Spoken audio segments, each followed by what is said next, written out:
axşamınız xeyirli olsun, hörmətli izləyicilər. NTV xəbərin bugün olan əsas buraxılışını mən Sevinç Hüseynovanın təqdimatında izləyirsiniz. Öncə anonslarımıza nəzər salaq.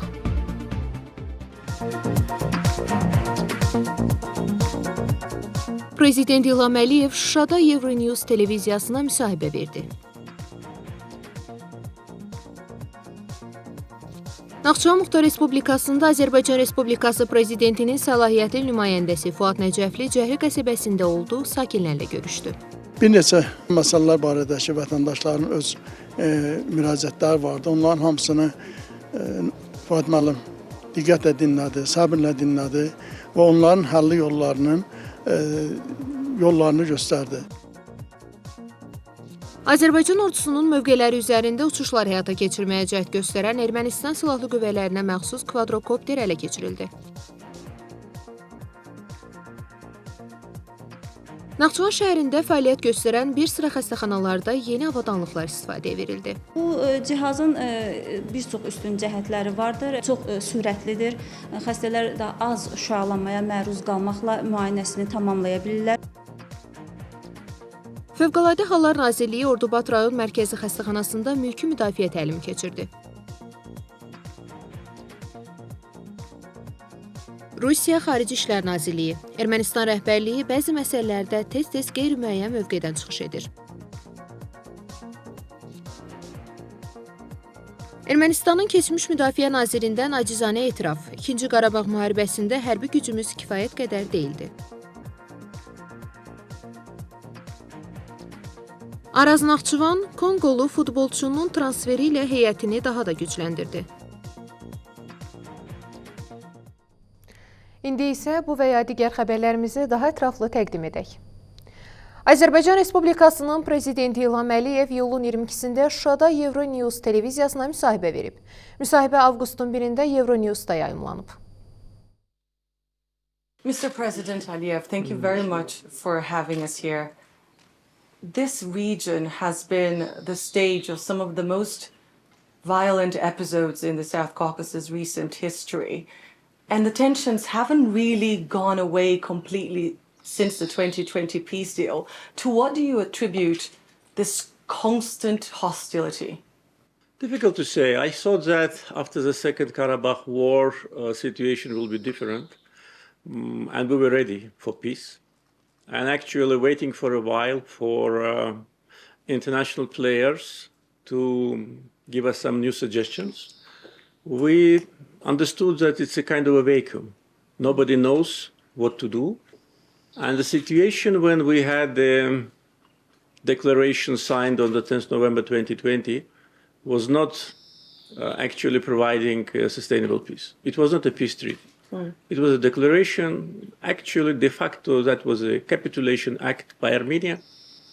Therefore we started to put forward some initiatives in order to find the final solution to our conflict with Armenia. We made it public. We announced that we need to sign a peace agreement. And then again it was a vacuum. So then we elaborated the principles for peace agreement, which are very well-known principles of international law, like mutual recognition of territorial integrity, sovereignty, international borders, delimitation of borders, non-use of force or threat of force. And we put that proposal on the table. So we, the country which suffered 30 years of occupation and which restored justice by force, we were the authors of new peace process. I would not say it is going very smoothly. We're still optimistic because we are now engaged in very active negotiations on the level of foreign ministers of both countries. And I was going to ask you about that. I'm sorry to interrupt, but you've just returned from Brussels, Yes. from another round Yes. of peace talks. These peace talks have been filling many people with hope of lasting peace between Armenia and Azerbaijan. Are we right to be hopeful? What came out of this latest round?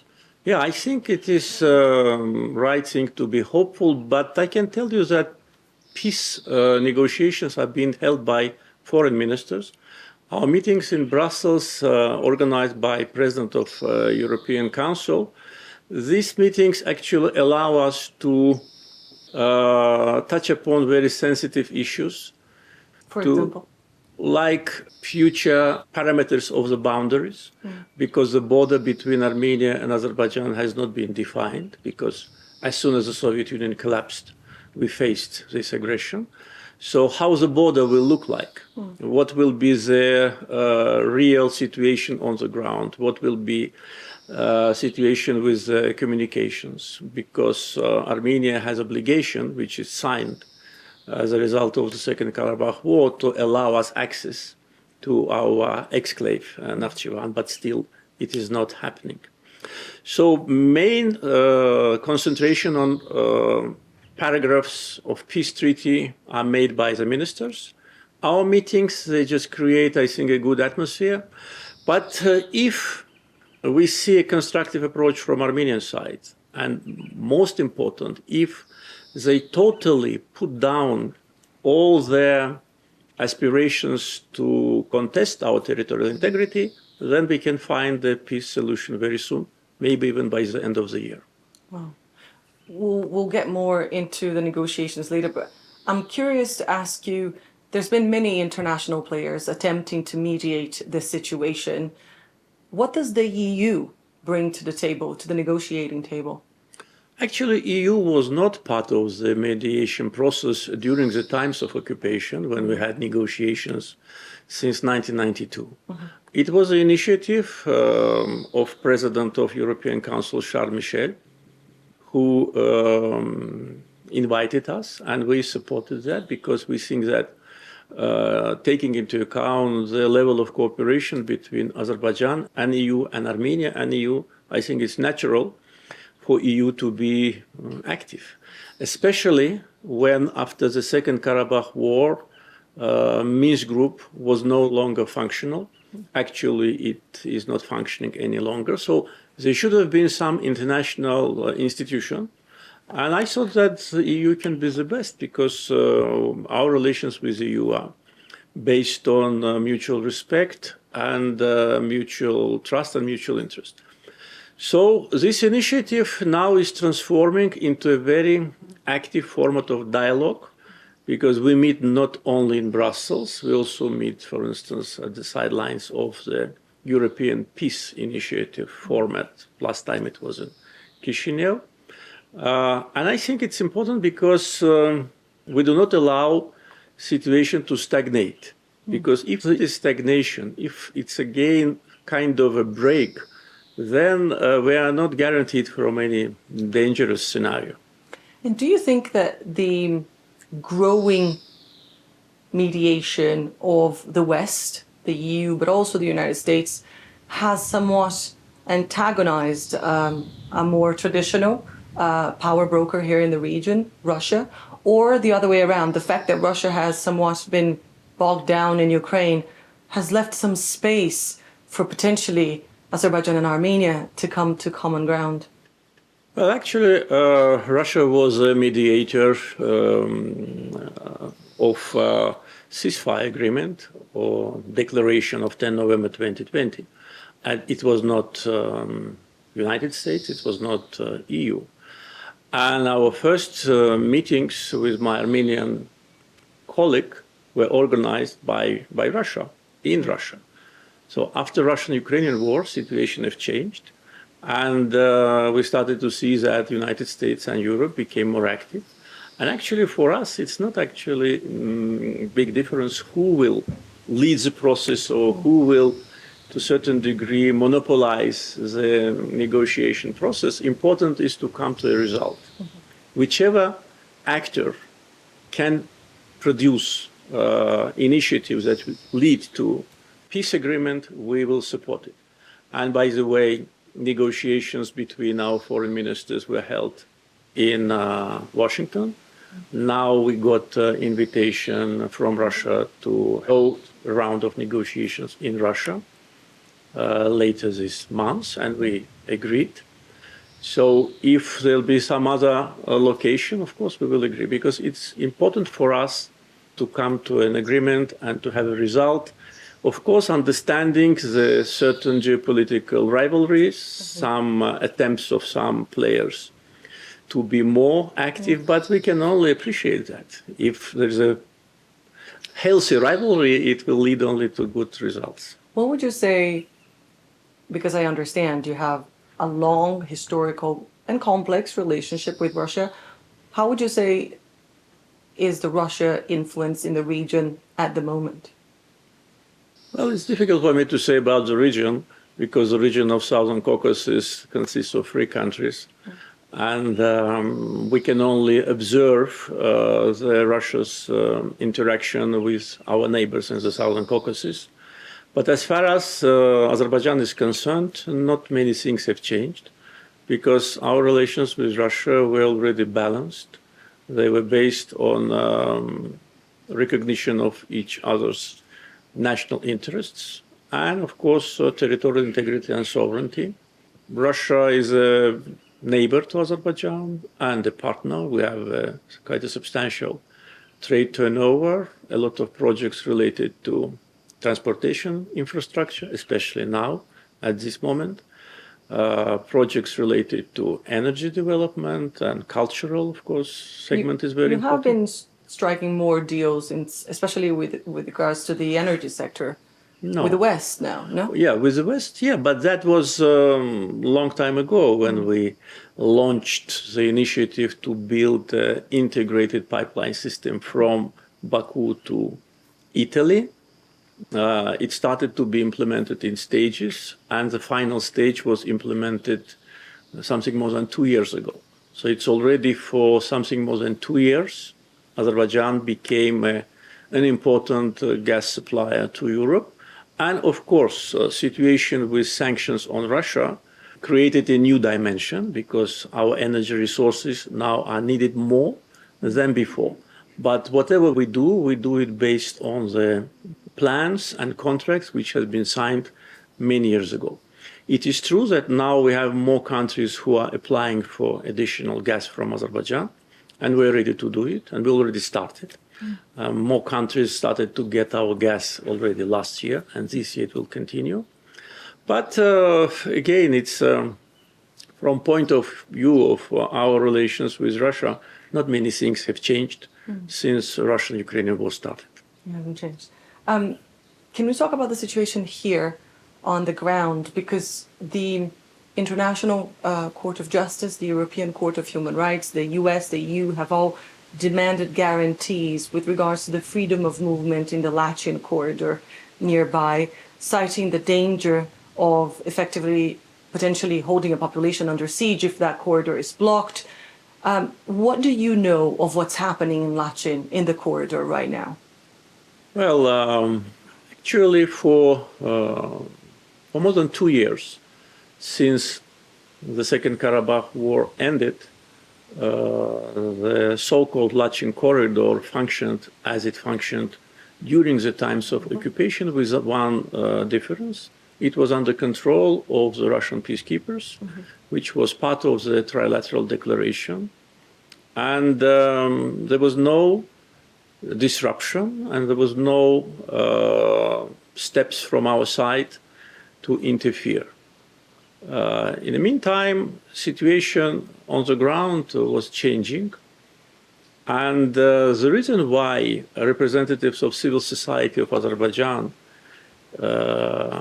to a certain degree started to control the corridor was because of the fact that illegal excavation of natural resources in Karabakh restarted in the beginning of November last year.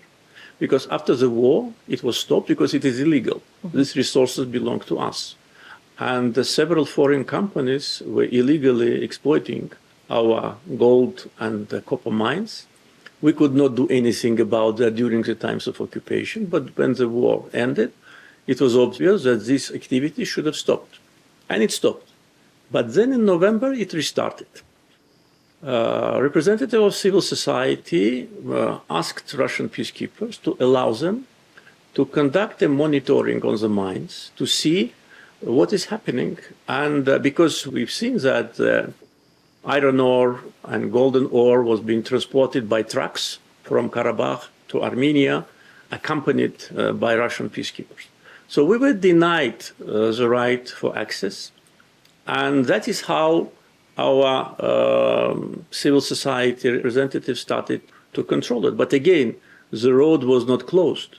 It was absolutely free, and the movement was free. So it was never interrupted? Traffic was never interrupted? No. So why do you think these institutions have asked, especially on the part of Azerbaijan, because they said you are responsible for the area surrounding it, so you should ensure the freedom of movement? Why do you think that is? Are they targeting you just because of... International Court of Justice actually addressed its message to us to communicate with civil society activists, not to disrupt any kind of movement, and we did it. And as soon as we established the border checkpoint on our border with Armenia, which is our legitimate right, which is not contested by anyone, including International Court of Justice, we communicated through my representative here in Shusha with NGOs representatives for them to stop. And they stopped, they left. So now freedom of movement is not blocked. Since we established the border checkpoint on the 23rd of April, there have been more than 2,000 residents of Karabakh who easily moved to Armenia and back.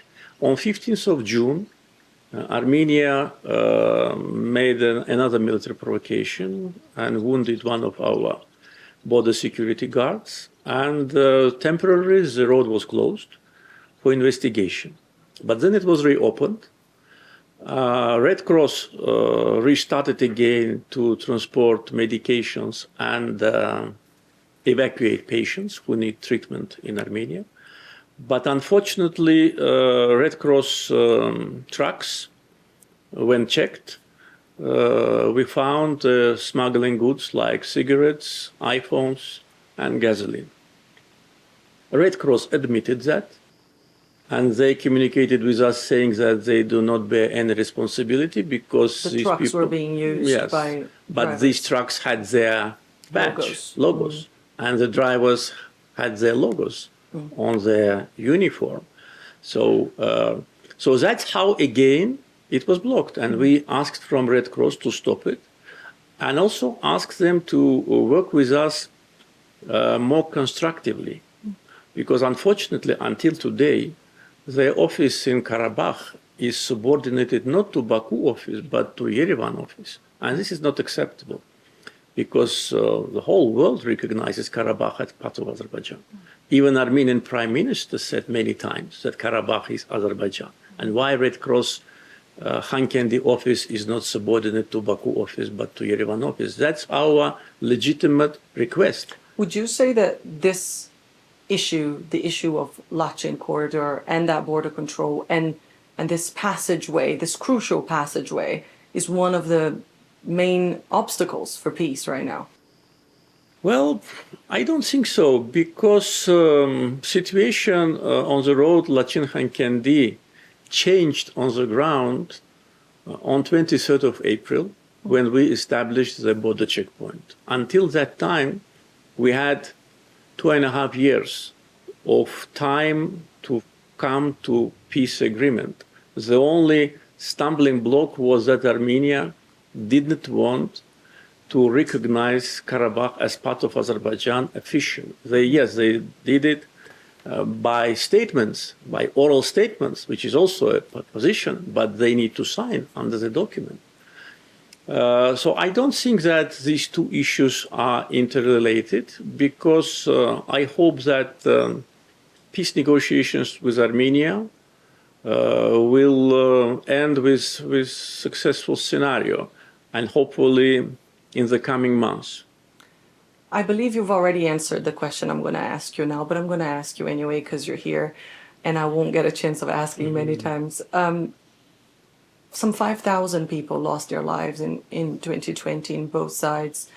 I was here, I came to Nagorno-Karabakh, and I met many mothers of fallen Armenian soldiers. I've also witnessed the pain and the devastation on the other side, on your side, through the work of my colleagues here in Azerbaijan. But I remember speaking to one mother in particular who told me she blamed politicians for the war and for the death of her son, saying that politicians should deal with things in a diplomatic way and not fall into the trap of a war. What would you say your mission is? Is it to win a war or to bring lasting peace? Well, to win a war was a mission of my life, of my political life, which ended successfully. So we won the war despite many factors. Political, despite factors of long-lasting infrastructure projects on the occupied territories, which made it very difficult for our military servicemen to break several defense lines. They had in some parts 5, in some parts 7 defense lines full of mines. Mm-hmm. And also, you've noticed coming from Fizuli that the road climbs up. Mm. So that's how our military servicemen came here. Mm-hmm. The road which we came, the Victory Road, as I called it later, did not exist. Mm. It was a road how our military servicemen were moving towards Shusha. They were climbing these rocky mountains. So despite these factors, despite strong political support from many countries which have big Armenian diaspora, we did what was right to do. We restored justice and we restored our territorial integrity. We fought on our land. We didn't fight on Armenian land. And we won. So that was a mission number 1, which is over. And now we talk about peace. And for a country which suffered 30 years of occupation, because the territory which was under occupation is totally ruined. Shusha was not totally ruined because there were illegal settlements in Shusha. They wanted to resettle Armenians from Middle East, and there have been a couple of thousand Armenians living here. That's why not all the cities have been destroyed. But Fizuli, totally leveled to ground. Agdam, the same. Almost 1 million Azerbaijanis were deprived from their homes. So despite all that pain, we did not take revenge. I said we will take revenge on the battlefield, but as soon as Armenia gave us dates when they will withdraw from all the territories, which I demanded from the first day of the war, we stopped. And then we started to talk about peace. So now, peace is on our agenda. If Armenia wants peace, we will reach it, because we do not have any territorial claims to Armenia, and we don't want them to have any territorial claims to Azerbaijan. People who live in Karabakh, in an area which is controlled now temporarily by Russian peacekeepers, they live in Azerbaijan, and they should choose whether to live as citizens of Azerbaijan, as ethnic minority, as any other ethnic minority, which Azerbaijan is rich of, or to leave. So this is their choice. It's not because we want them to leave, or as Armenia accuses us, we organize ethnic cleansing. No, we give them a choice, because how can they live on our territory being a citizen of either Armenia without any legal permission, or a citizen of so-called Nagorno-Karabakh Republic, which is not recognized by anyone?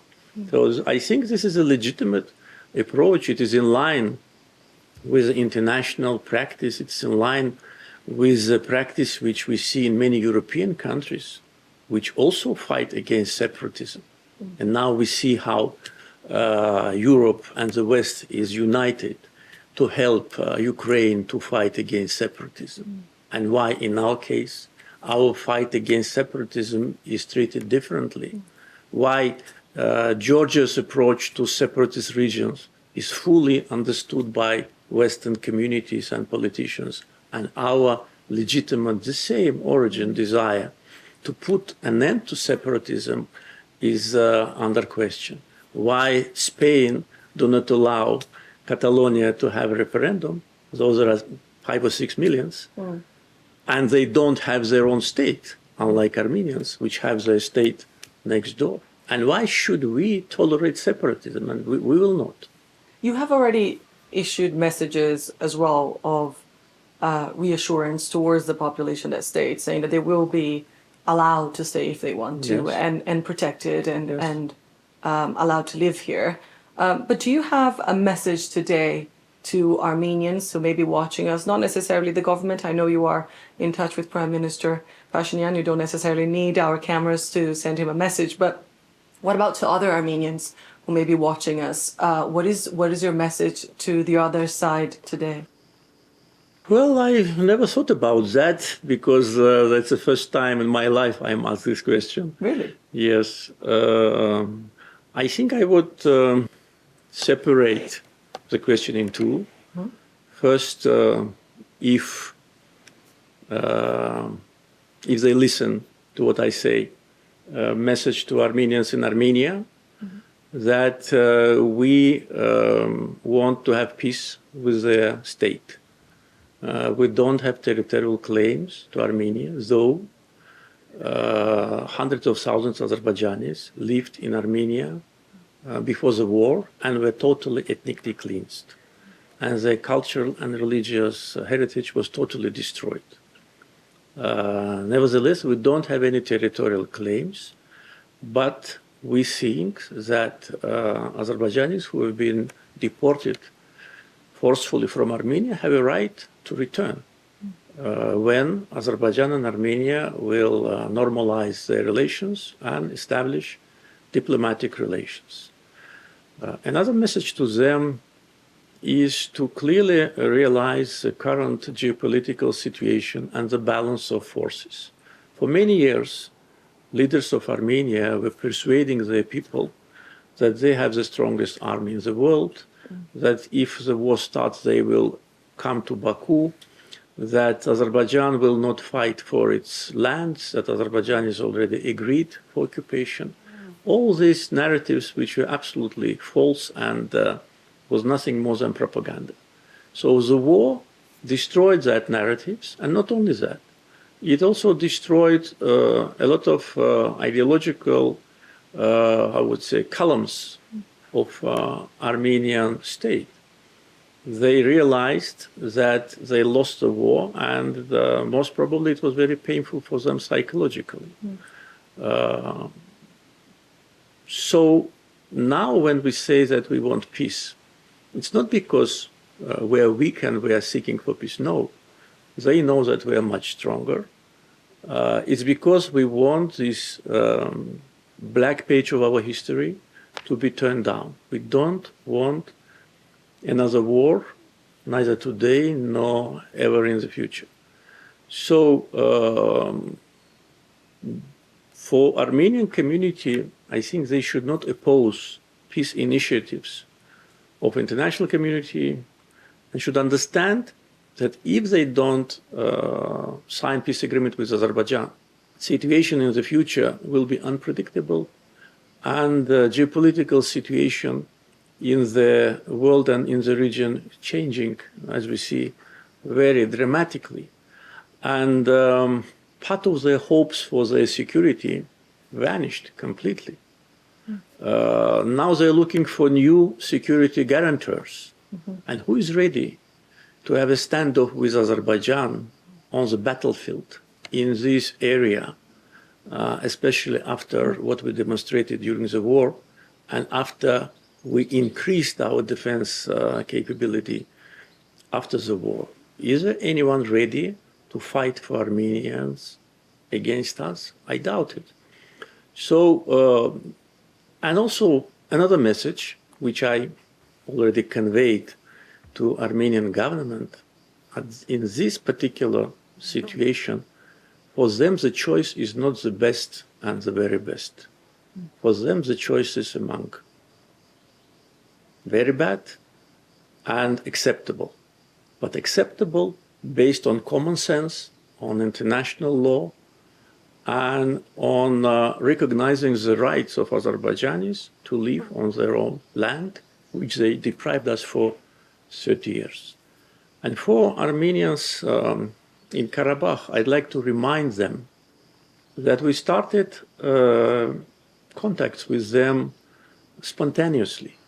Actually, it was mainly people-to-people contacts when we started to build a new Lachin road, which passed through several villages where Armenian population lived.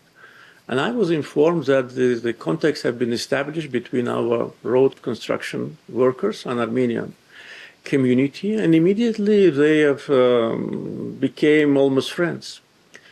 If in the first months of the construction, Russian peacekeepers were providing security for both sides, so then they just left. And there was no Russian peacekeepers, and they were easily communicating. So it demonstrates that ordinary people, in their majority, they don't have this hatred in their hearts. And for Armenians in Karabakh, they should not follow their so-called leaders. These leaders were lying to them all the time, current and previous. Before the war, during the war, that they are winning. Even when we took control of Shusha, they were telling that Shusha is under their control. They know it very well. They should not become a hostage of today's clique, which captured power in Karabakh and whose main objective is to provide their own interest. Here in Shusha, there are 3 villas built during the times of occupation. And if you are interested, maybe they can show it to you. And these villas were built for the leaders of Karabakh Armenia. They built it for themselves. The city was totally in ruins. What you see now, it's a beginning of our reconstruction process, including this Karabakh hotel, including the mayor's office, including hotels and everything. They built 3 villas in the best part of the city for themselves. Those people who today lead this so-called unrecognized republic. So Karabakh Armenians should understand that being part of Azerbaijan society with security guarantees, we understand it, with their rights, including educational, cultural, religious, municipal rights, they will live normal life, and they will also stop to be a hostage of manipulation. And also they should understand that situation in which they are now today will not change in their favor if they continue to ignore us, if they continue to behave like we do not exist, or they live in so-called country which has president, ministers, parliamentarians. This is all fake. We offer them normal life, and I think if they listen to me, they should understand, and they know that I mean what I say. President Aliyev, thank you very much for speaking to Euronews. Thank you. Müsahibədən sonra Prezident İlham Əliyev Euronewsun müxbirinə işğal dövründə Şuşada ermənilər tərəfindən güllə-baran edilmiş Azərbaycanın tanınmış şəxsiyyətləri Naxçıvan, Bülbül və Üzeyir Hacıbəylinin heykəlləri barədə məlumat verdi.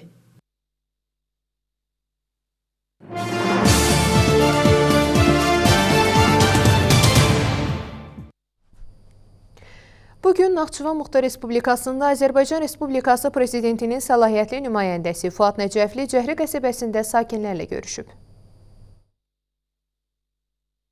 Avqustun 2-də Naxçıvan Muxtar Respublikasında Azərbaycan Respublikası Prezidentinin səlahiyyətli nümayəndəsi Fuad Nəcəfli Babək rayonunun Cəhri qəsəbəsində olub, sakinlərlə görüşüb. Görüşdə səlahiyyətli nümayəndə Naxçıvan Muxtar Respublikasının sosial-iqtisadi inkişafına dair 2023-2027-ci illər üçün dövlət proqramı barədə məlumat verib, həyata keçiriləcək sosial-iqtisadi layihələri, o cümlədən kənd təsərrüfatının inkişafı istiqamətində görüləcək işləri diqqətə çatdırıb. Görüş zamanı sakinlərin hər birinin ayrı-ayrılıqda müraciət və problemləri dinlənilib. Bütün müraciətlər protokollaşdırılaraq onların həlli istiqamətində müvafiq tədbirlər görüləcək. Qeyd edilib ki, hazırda qəsəbədə yollar yenidən qurulur, içməli su mənbələrindən yeni xəttlər tədbirlər çəkilir, abadlaşdırma işləri görülür. Sakinlərin üzləşdiyi digər problemlər də aidiyyəti dövlət qurumları ilə birlikdə araşdırılıb qanunvericilik çərçivəsində həll olunacaq. Qeyd edək ki, Cəhri qəsəbəsini Gülşənabad, Payız, Aşağı Buzqov, Yuxarı Buzqov və Gərməçataq kəndləri ilə birləşdirən qəsəbənin əsas avtomobil yolunda yenidən qurma işləri davam etdirilir.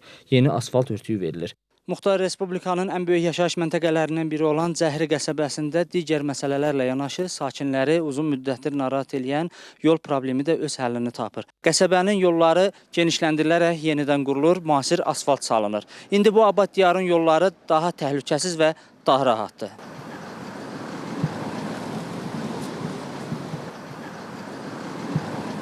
İki zolaqdan ibarət olan əsas yolla yanaşı ətraf məhəllələri də abadlaşdırılır, yollar asfaltlanır. Görüş zamanı sakinlər görülən işlərə görə dövlətimizin başçısına minnətdarlıqlarını ifadə ediblər.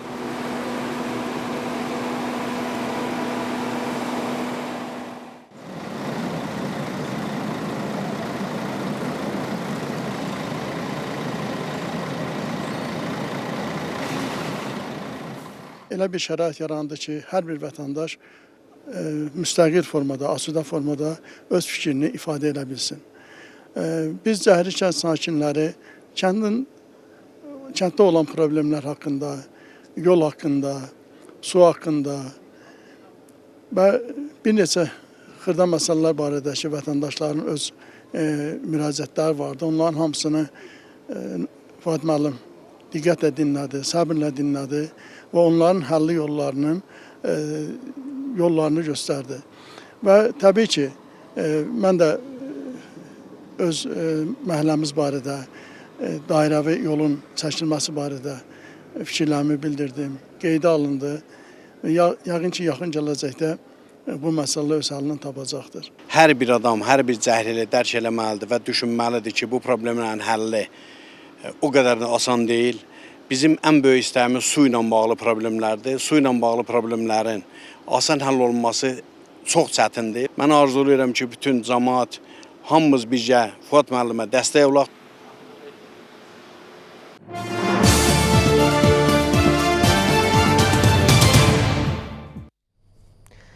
Avqustun 1-i saat 20:45 radələrində Ermənistan Silahlı Qüvvələrinə məxsus DJI Mavic 3 kvadrokopteri Gorus rayonunun Dığ yaşayış məntəqəsi istiqamətindən qaldırılaraq Laçın rayon istiqamətində yerləşən Azərbaycan ordusunun mövqeləri üzərində uçuşlar həyata keçirməyə cəhd göstərib. Bu barədə Müdafiə Nazirliyinə məlumat verilib. Azərbaycan ordusunun bölmələrinin sayıqlığı nəticəsində aşkar edilən kvadrokopter xüsusi texniki vasitələrlə endirilərək ələ keçirilib. 2023-cü ilin hazırlıq planına əsasən Azərbaycan ordusunda hərbi qulluqçuların fərdi hazırlığının yoxlanılması məqsədi ilə tədbirlər keçirilir. Bu barədə Azərbaycan Müdafiə Nazirliyinə məlumat verilib.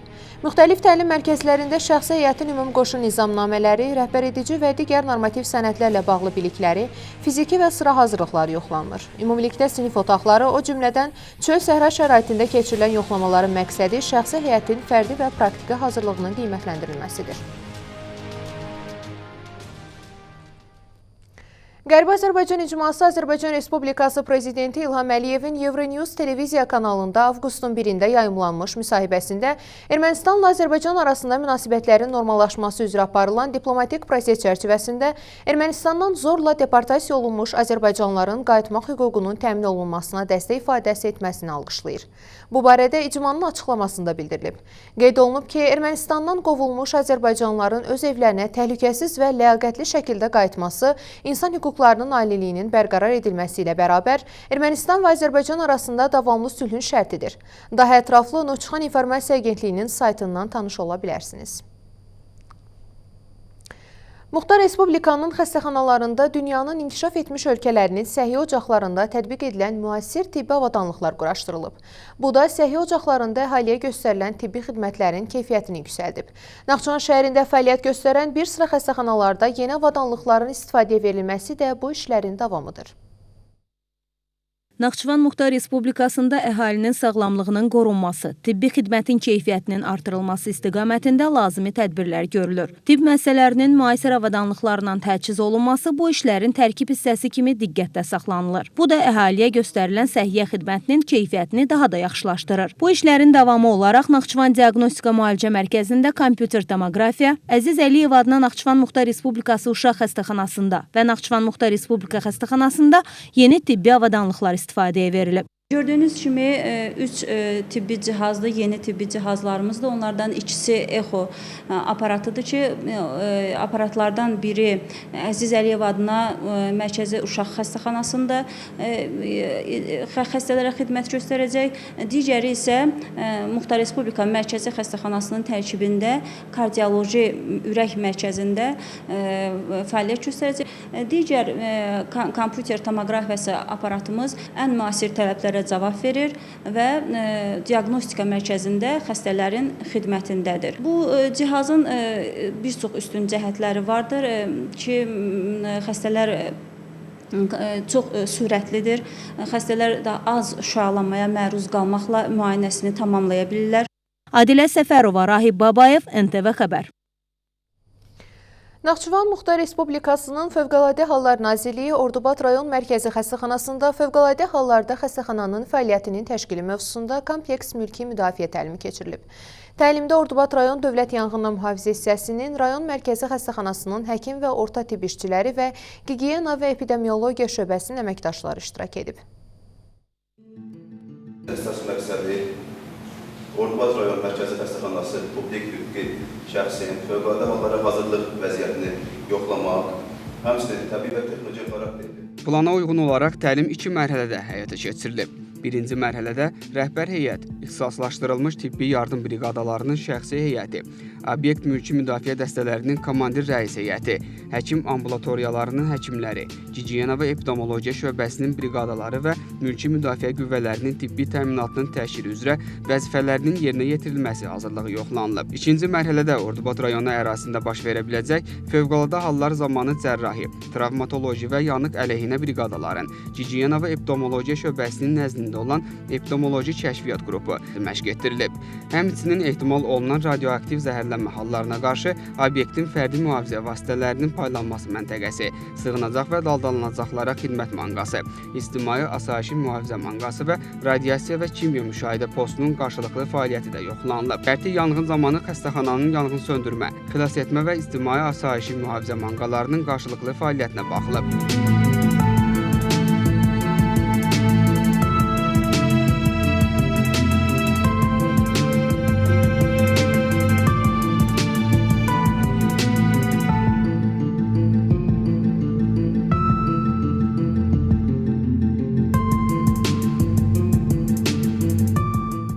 Uğurla keçən təlimdən sonra nəticələr müzakirə olunub, Fövqəladə Hallar Nazirliyi və səhiyyə müəssisələrinin əməkdaşları arasında obyektdə baş verə biləcək fövqəladə hallarda xilas etmə işlərinin aparılması, zərər çəkmişlərə ilkin yardımın göstərilməsi və təxliyə zamanı təhlükəsizlik qaydaları ilə bağlı fikir mübadiləsi aparılıb. Qeyd edək ki, keçirilən təlimin əsas məqsədi səhiyyə müəssisələrinin fövqəladə hallara hazırlıq vəziyyətinin yoxlanması, rayon ərazisində ehtimal olunan fövqəladə hallar zamanı zədələnmə ocaqlarında həkimə qədərki və ixtisaslaşdırılmış tibbi yardımın göstərilməsi üzrə tibb qüvvələrinin təcrübə qazanmasıdır. Hafizə Əliyeva, Emin Novruzov, NTV xəbər.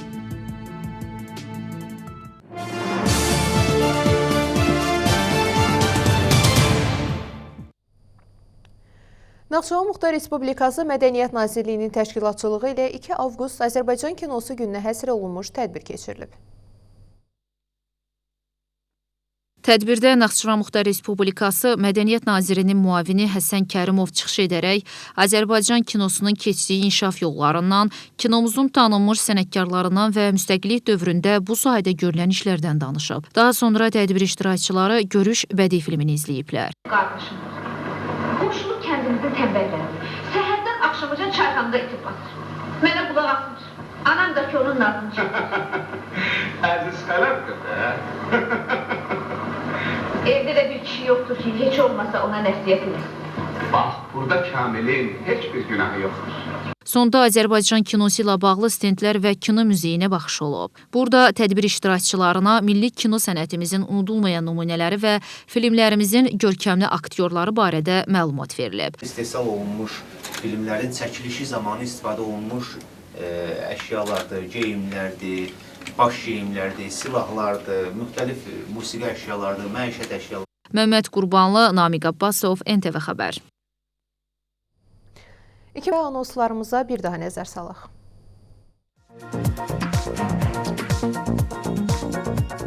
Prezident İlham Əliyev Şuşada Euronews televiziyasına müsahibə verdi. Naxçıvan Muxtar Respublikasında Azərbaycan Respublikası Prezidentinin səlahiyyətli nümayəndəsi Fuad Nəcəfli Cəhri qəsəbəsində olduğu sakinlərlə görüşdü. Bir neçə məsələlər barədəki vətəndaşların öz müraciətləri vardı. Onların hamısını Fuad müəllim diqqətlə dinlədi, səbirlə dinlədi və onların həlli yollarını göstərdi.